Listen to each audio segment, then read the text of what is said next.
mais de 15 anos, José Araújo de Souza procura desbravar um pedaço da história de Minas Gerais e do Espírito Santo. O historiador é autor do livro A Conquista do Cuiaté, primeiro de uma série sobre uma região descrita na era colonial como o Sertão do Cuiaté, no leste de Minas Gerais.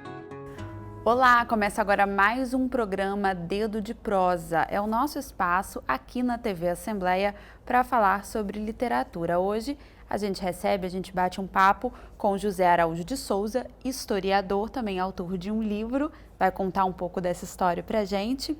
Nós estamos com o seu livro aqui, se chama A Conquista do Cuiaté. Seja muito bem-vindo ao nosso programa. Muito obrigado, Gabriela. Eu agradeço também a TV Assembleia através do programa Dedo de Prosa.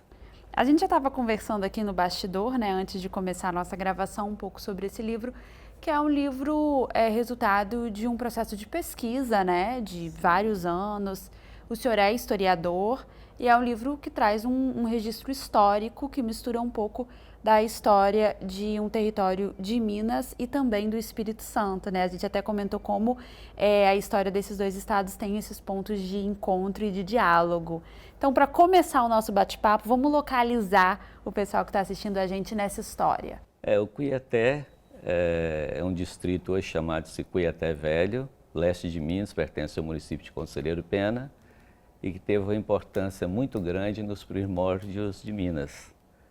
Vários protagonistas da história brasileira, como o Tourinho, Marcos de Azeredo, Fernão Dias, Garcia Paes, Borba Gato e outros mais influenciaram essa conquista. Posteriormente, outros bandeirantes, sertanistas, missionários, militares entraram no sertão adentro em busca do ouro do Cuiaté.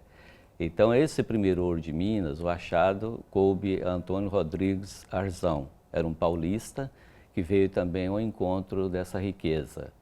E, na época, o local foi denominado de Casa da Casca, hoje Cuiaté, e que serviu de base para reorganizar a administração da coroa nessa parte do território.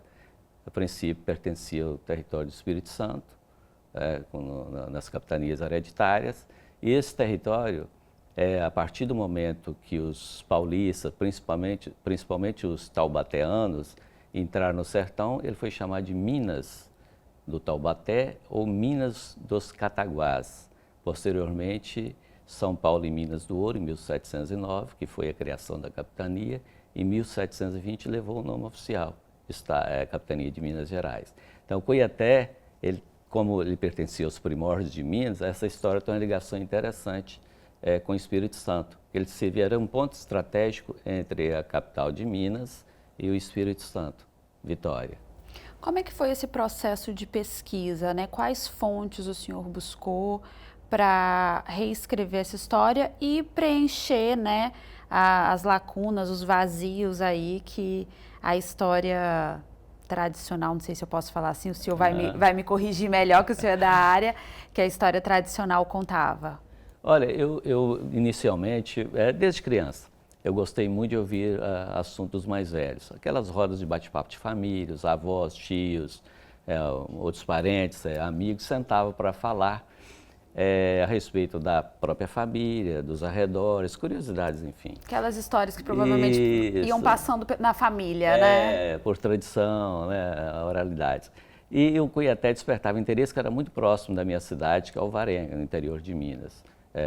Existia uma lavra de ouro, ela existe ainda, inclusive ela foi explorada em 1990, mais tarde, por outro capixaba, que depois eu falo sobre a lavra do Cuiaté.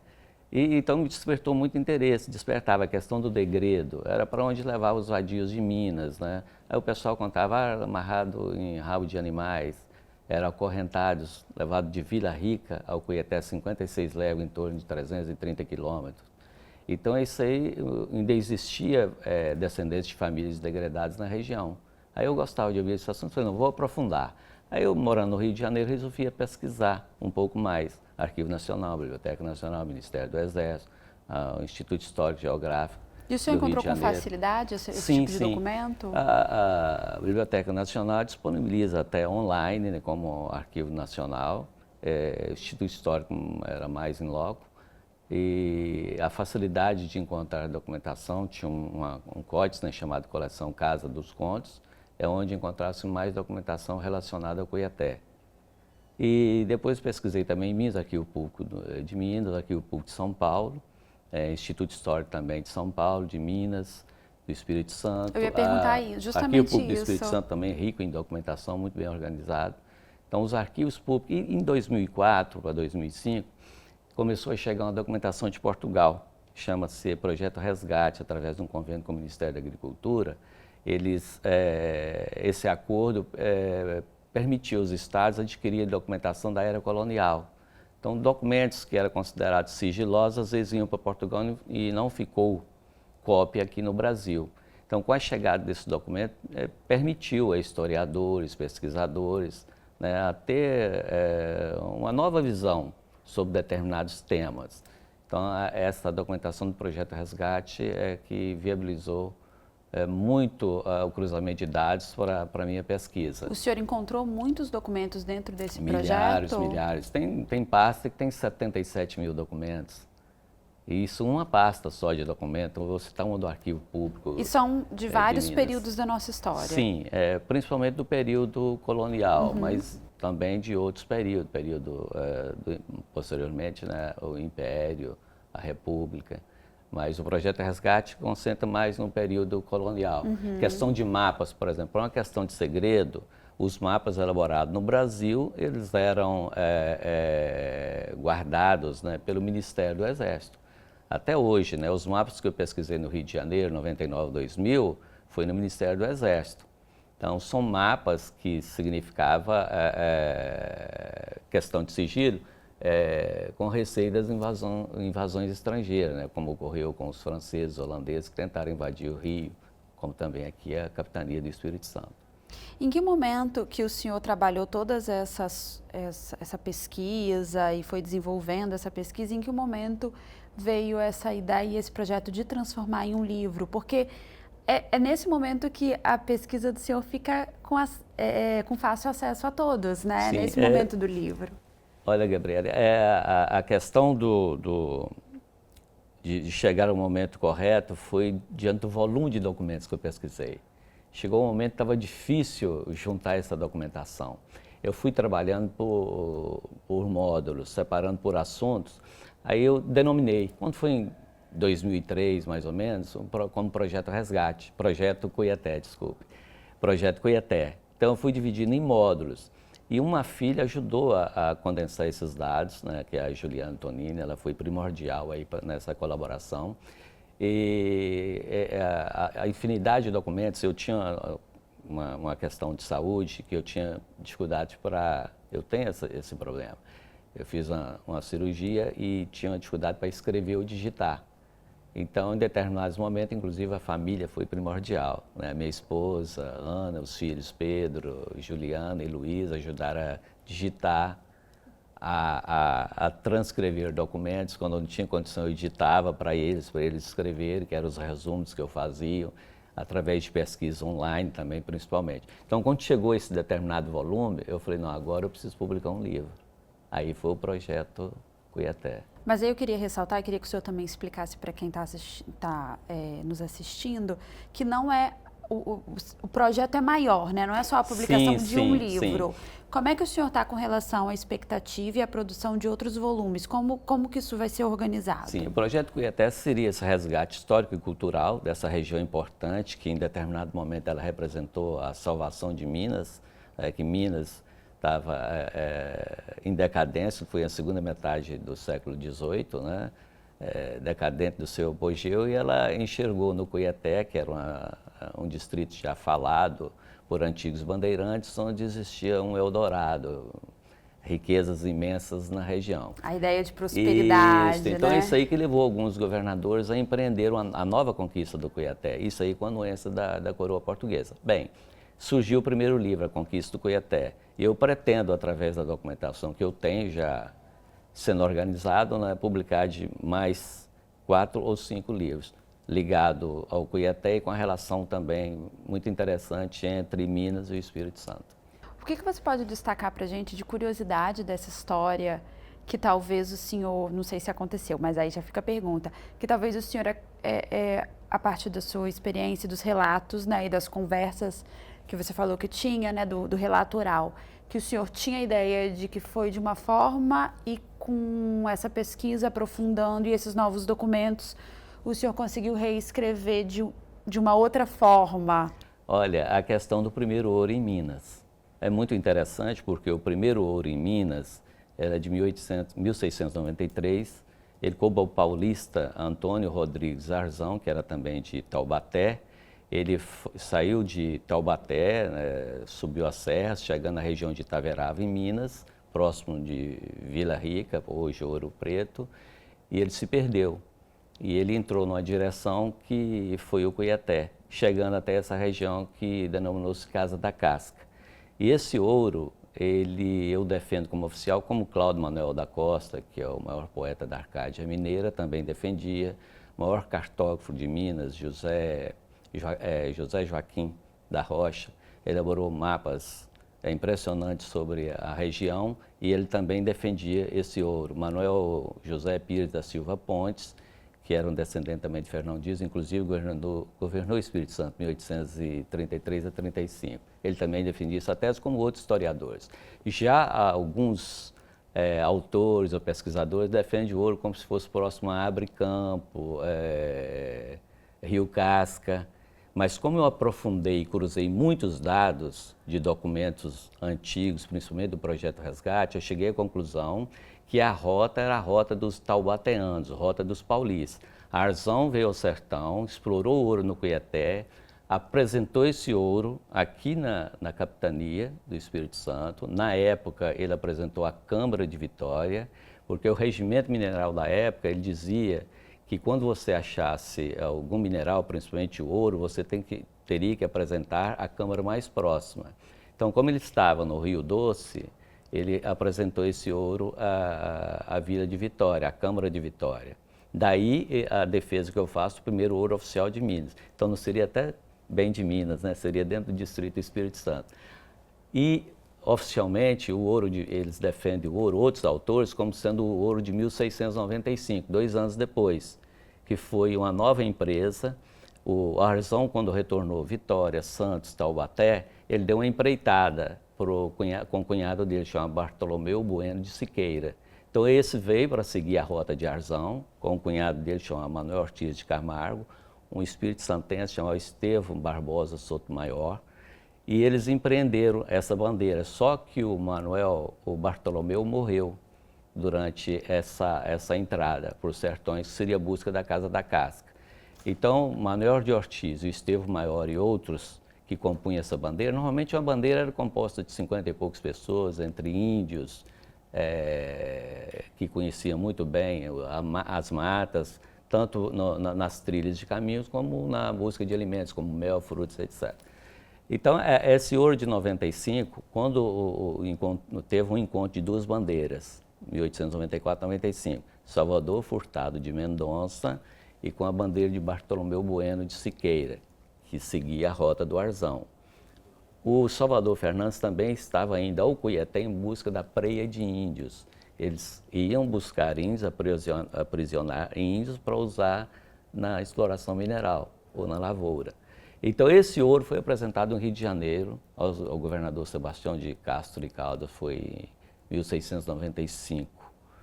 Só que a defesa que esses historiadores afirmam, que o ouro que Arzão apresentou em Vitória não seria oficial, porque ele teria que ser apresentado no Rio de Janeiro, que era a capitania. Bem, mas aí eu defendo a tese que o Espírito Santo era capitania feudatária do Rio de Janeiro, era subordinada ao Rio de Janeiro, portanto, era a capitania da coroa. Então, na visão do senhor e da sua pesquisa... O primeiro ouro de Minas foi entregue em Vitória, foi descoberto no Cuiaté, Casa da Casca. Mas entregue em Vitória. Porque ele entregou na Câmara mais próxima, ele seguiu o regimento. Então, um dos pontos de defesa do meu livro, que eu acho muito interessante, para os 2 estados hoje, né, é o primeiro ouro oficial de Minas.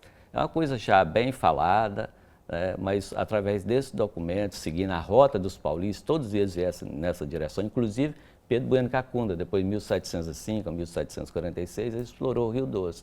Ele também seguiu a rota desses paulistas. Ele ouviu gente que trabalhou com Bartolomeu Bueno, com Manuel Ortiz de Camargo e outros, como Estevão também Barbosa. Então ele fala assim, ouvi gente verdadeira de São Paulo que dizia que o ouro não foi descoberto na região da Casca, foi mais próximo do mar, que seriam as minas do Cuiaté e as minas do Manhuaçu. Portanto, ele criou um sítio. Nós vamos ainda falar sobre esse assunto, que é o sítio de Senhora de Santana, em 1731, no Rio Manhuaçu, margem esquerda, 8 quilômetros da sua barra. Eu vou querer que o senhor conte outras histórias dentro dessa história, mas depois do nosso intervalo, pode ser? Pode ser, tranquilo. O programa Dedo de Prosa vai fazer um breve intervalo, mas a gente já volta.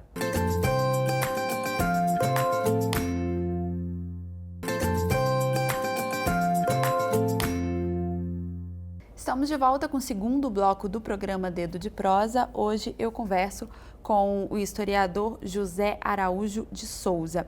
A gente já conversou um pouquinho sobre o projeto, né? Na verdade, estamos com um livro aqui, que é A Conquista do Cuiaté, mas é um projeto maior, né? Inclusive, o senhor tem aí a expectativa da publicação de outros livros, é uma pesquisa de longa data. O senhor contou um pouco para a gente desse processo de pesquisa e tudo.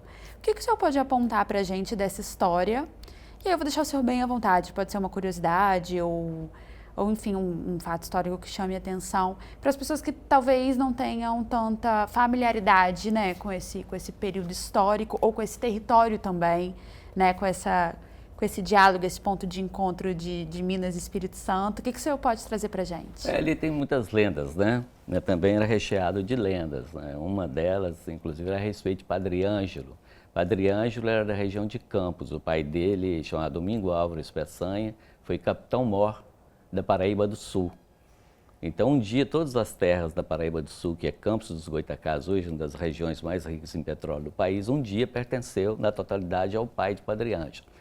E o Padre Ângelo saiu da região de Campos para catequizar índios na região da Zona da Mata Mineira, isso em 1758. Ele saiu de Campos via Paraíba, Rio Pomba, e depois chegou a Vila Rica. E o Padre Ângelo depois foi convidado pelo governo de Minas, que era José Antônio Freire de Andrade, que era irmão do Conde Bobadela, isso aí por ordem da coroa portuguesa, para catequizar alguns índios no sertão da Casa da Casca, é o Cuiaté, que é tema de meu livro. Então, o Padre Ângelo, em 1766, ele comandou uma bandeira. Essa bandeira chamava-se de redução indígena, conquista do gentio nos sertões do Cuiaté. Então, não era bem, inicialmente, não era combate aos índios, era um trabalho de atrair, pacificar e cristianizar os índios. Então, eu também defendo essa tese como a primeira catequese em Minas Gerais. Então, Padre Ângelo, depois, em 1765, ele foi convidado por um governador chamado Luiz Diogo Lobo da Silva, para empreender essa conquista. Então, foi formada algumas bandeiras, uma de Abricampo e outra de Antônio Dias, para seguir para o Cuiaté. Então, o arraial foi erigido o arraial em 2 de novembro de 1766. Então, Padre Ângelo ficou sendo pároco, existia uma guarda-moria, o primeiro regente era Paulo Mendes Ferreira Campelo, existiam as esquadras compostas por 25 soldados, cada um com seu capitão, e essas esquadras que entravam nos sertões para tentar conquistar os índios. O trabalho de redução era trazer os índios que moravam nos vales e montanhas, em choupanas ou não, para um grande aldeamento que seria no Cuiaté, principalmente índios do norte do Rio Doce, que já eram índios mansos, Manaxós, Panhamos, Pataxós, Comanaxós, Cataxós, mas esses índios eram inimigos do Botocudo. O Botocudo era mais bravio. Então, o combate com o Botocudo seria, como o governo falava, teria de ser de moderação, mas se houvesse resistência do Botocudo, que é o Aimoré, a diferença é que o Botocudo usava o botoque, mas é o Aimoré. Ele diferenciava de outras tribos por causa do botoque. E esse embate, às vezes, era violento, né? Matava, às vezes, uma aldeia inteira. Isso aí existe relatos, né, ali da região. Mas o Padre Ângelo, quando chegou ao Cuiaté como pároco e responsável pela entrada e estabelecimento do arraial, logo depois também ele tinha uma função de minerar. Além de celebrar, né, os sacramentos, ele tinha também essa função de minerar. E segundo os mais antigos, ele apurou muito ouro. Então ele escondia esse ouro num pote de barro. Determinada época, eu tenho documentação dele, até 1773 ele estava vivo. Aí o pessoal fala que forasteiros foram da região, os mais antigos relatavam isso, e perguntaram ao padre pelo ouro. Aí o padre falou, eu não tenho ouro. E ele falou, não, o senhor tem um ouro escondido, o senhor escondeu num pote de barro, e o padre não falou. Não revelando, eles abriram a sepultura, colocaram o padre Ângelo em pé e foi jogando terra. E ele não contou, o padre foi enterrado vivo. Então essa é uma história, uma lenda, mas que é contada desde os primórdios, desde a instalação da Royal em 1766. Eu, através dessa documentação, eu não consegui dados do falecimento do padre Ângelo. Primeiro que os governos, que a nomeação dos padres naquela época era feita por governador de Minas e o bispo, né, da diocese nomeava com aprovação do governador. Então, eles não falavam, por exemplo, da morte de determinadas pessoas num local, como um capitão, um regente ou um padre, para não amedrontar e fazer com que outras não fossem para o lugar.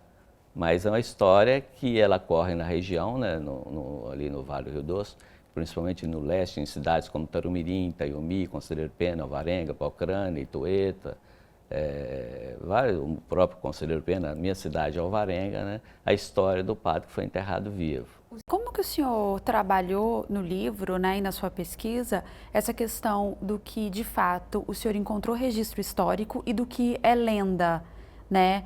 Esse tipo de lenda está no livro e como que o senhor trabalhou? Porque o livro, ele traz uma responsabilidade histórica também, né? Sim, sim. Eu ouvindo essas pessoas mais antigas, eu comecei a fazer um registro, primeiro à mão, e esses registros, a partir de 1989, completa-se agora 30 anos, eu faço um registro através de vídeo, né, dessas pessoas mais antigas da região, toda a região. Então, esses dias mesmo estou sendo convidado para participar de um aniversário de uma pessoa lá que completa 100 anos e conhece um pouco de história. Então, onde tinha um de 100 anos, 90 anos, eu procurava essa pessoa para fazer uma entrevista, para saber da família dele, dados da genealogia também que eu pesquiso, e dados relacionados ao degredo do Cuiaté, ao distrito Cuiaté. Assim que eu fui conseguindo, não dando um fundo de verdade, mas relatando a sinceridade que aquelas pessoas mais antigas me passavam, né? Eu fui compilando esses dados e você chega a determinado momento e fala, não, esse assunto é verdadeiro. E vários outros ali foram através de registros orais, que eu não encontrei documentação até então, né? De outros assuntos também ligados ao Cuiaté. Na minha região, por exemplo, Alvarenga, tem um padre que ele prometeu fazer uma festa, quando ele... É o primeiro padre, chama Padre Gustavo Botti, primeiro vigário da era colonial do Cuiaté, do Império. Ele chamava Gustavo Botti. Foi quase antes um pouquinho da proclamação da República, não no período provisório do Império. Ele ele também foi obrigado a dançar com a mão de pilão e a sua empregada. E ele saiu do Alvarenga, chegou uma praga e foi para a região do Imbé de Minas hoje. Então existe uma lenda também na região do padre que fizeram com que ele dançasse com a mão de pilão. É outra lenda que eu pesquisei e encontrei, inclusive, dados. Ele foi assassinado logo depois, quem assassinou, a pessoa que fez ele dançar com a mão de pilão também. Eu descobri quem é a pessoa e descobri a época que isso ocorreu. Foi o primeiro fato relevante ali, envolvendo também a figura de um padre depois do episódio Padre Ângelo, já é de 2 séculos e meio. Eu queria que você falasse um pouco sobre os limites, né, de Minas e Espírito Santo. Como que isso é trabalhado dentro do seu livro? O que o senhor descobriu? Interessante também, do Auto de Demarcação de 1800, eles seguem os limites do Arraial de Nossa Senhora da Conceição do Cuiaté. Existia o território inviolável que eu te falei, o Cuiaté ele tinha a regência, que tinha jurisdição sobre a parte norte do Rio Doce, parte sul, que envolve cerca de 100 municípios. Em 1800, no Auto de Demarcação, eles seguiram esses limites da Bahia até entre o Guandu e o Manhuaçu, até o Caparaó, seguindo os limites da freguesia do Cuiaté. Então, daí é interessante essa relação do Cuiaté com os limites do Espírito Santo.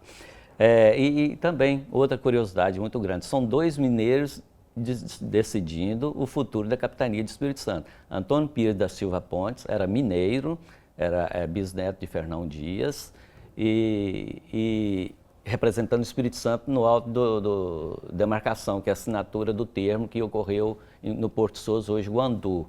E o governo de Minas, Bernardo José de Lorena, não podendo vir, ele nomeou uma pessoa, chamada João Batista, um oficial, João Batista dos Santos Araújo, que era cunhado do Antônio Pires da Silva Ponte. Então, 2 mineiros decidindo os destinos do Espírito Santo. Imagina, então, a quem beneficiaria? Antônio Pires Mineiro, seu cunhado João Batista, definindo os destinos do Espírito Santo. Mas logo depois veio a carta de 13 de maio de 1808, que criou as divisões militares. E os caminhos entre Minas e o Espírito Santo foi 1810, as divisões, segunda divisão e terceira divisão, tinha os comandantes chamados João do Monte e o irmão dele, José Caetano da Fonseca, que vieram abrir em 1810, 1802, 1815. A estrada que adiante levou o nome de Estrada do Rubim.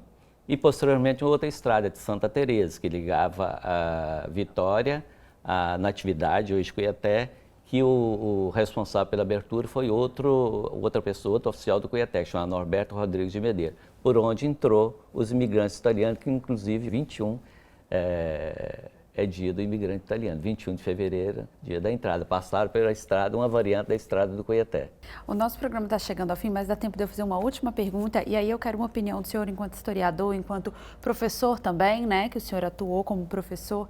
Esse tipo de história, essa história regional, ela não é tratada com tantos detalhes, né, dentro da sala de aula, ela não é levada com esse grau de detalhamento mesmo, de informação, pelo menos na minha opinião, a partir do que eu estudei, né, talvez o senhor tenha uma opinião diferente, mas eu queria que o senhor falasse um pouco sobre isso, como que o senhor vê isso, a gente não se dedicar a detalhes da história regional?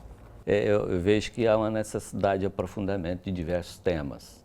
Então, são muitas datas. A pessoa fala, eu não gosto muito de história, tem muitas datas e nomes. Eu gosto.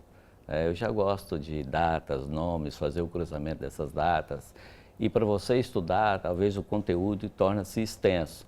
Então, interessante hoje seria levar o aluno em loco, conhecer. Vamos conhecer o Cuiaté, vamos conhecer as minas do Castelo, vamos conhecer as trilhas, todos esses caminhos que existem hoje, graças aos índios, às trilhas indígenas. Todas as trilhas, todos os caminhos foram abertos em cima de trilhas indígenas. Devemos um favor muito grande, né, aos índios, né? Isso aí não é reconhecido, acho que é um trabalho que teria sido feito. Eu quero agradecer muito a sua presença aqui no programa e deixar as nossas portas abertas, já que o seu livro ele faz parte de um projeto e vão vir novas publicações aí pela frente. Quero deixar as portas do nosso programa bem abertas para que o senhor retorne com mais novidade, com